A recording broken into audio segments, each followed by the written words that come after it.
safe harbor passage. Number, of course, between Milwaukee and Sheboygan, about 60 miles of lake. Thank you, sir, very much. About 60 miles, so here's the North Breakwater.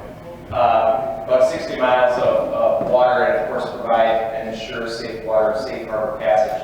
Secondly, was to protect, of course, what is an extremely important regional asset here, which was the Wheat Energy's generating station. So twofold objective. So since 1935, roughly speaking, it's served that objective well.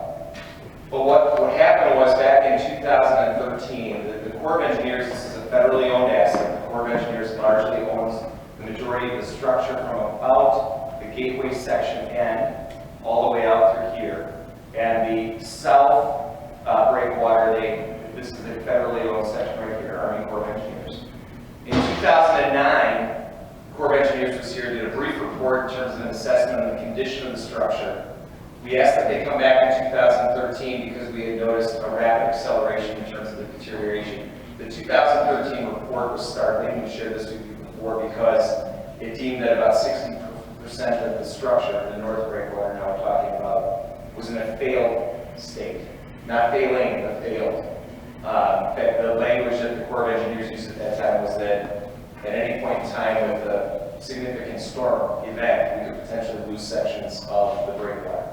So with that in hand, we set out to utilize our relationships in not only at the state level, but more importantly at the federal level, to see if we could affect some change. So I went out to Washington, D.C. in 2013. Congressman Peter was extremely supportive of our efforts, facilitated conversations with the Corps of Engineers at the federal level. We ultimately also had support from Senator Baldwin and Senator Johnson, so we had letters of support from all three of our elected officials. And a federal appropriation was made in early 2014 of $950,000. Significant twofold, number one, because it meant, of course, that we were generating some attention finally for this critical repair. Secondly, because we could, as city, leverage that appropriation to procure additional funding. So we took that $950,000 and the Corps of Engineers wanted to utilize it effectively for simply, in this section here, D&D1, for surface repair work. Recognizing that stability of the structure was far more important than just a nice surface, we asked, City Administrator Grants and I asked our council to endorse the idea of taking the $950,000, asking that it be utilized for armor stone placement along the lakeside of the breakwater, and that we as city would then take on a commitment of matching the $950,000, our own resources, procurement of other funds, so that the Corps of Engineers would agree to do that work, to put the armor stone placement here, and then come back and also do the repair work to the surface of those other sections. The Corps of Engineers was amenable, and so we went down that path. And I'm proud to tell you that, rolling into 2016, we've been able to, through our own resources and what we've been able to leverage and procure, the work on D and D1, these two sections will commence because we have fulfilled our, through the contributed funds agreement, $1 million that we committed to the Corps. So they'll be back this summer to complete that work from May through July.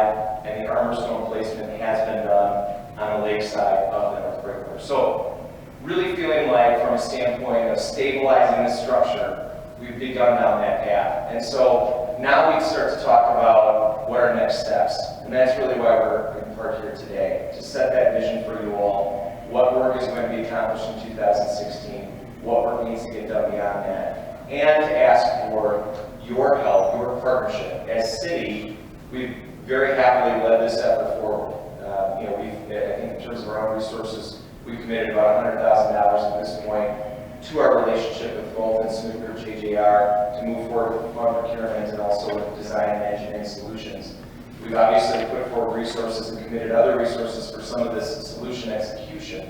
But we're at a point now where if we're going to complete the work, if you will, especially on the gateway section, which is the section that we as a community own, the reality is we're going to need some help. And so that's why we're here in part today, to talk through exactly what we would potentially need to do going forward. Again,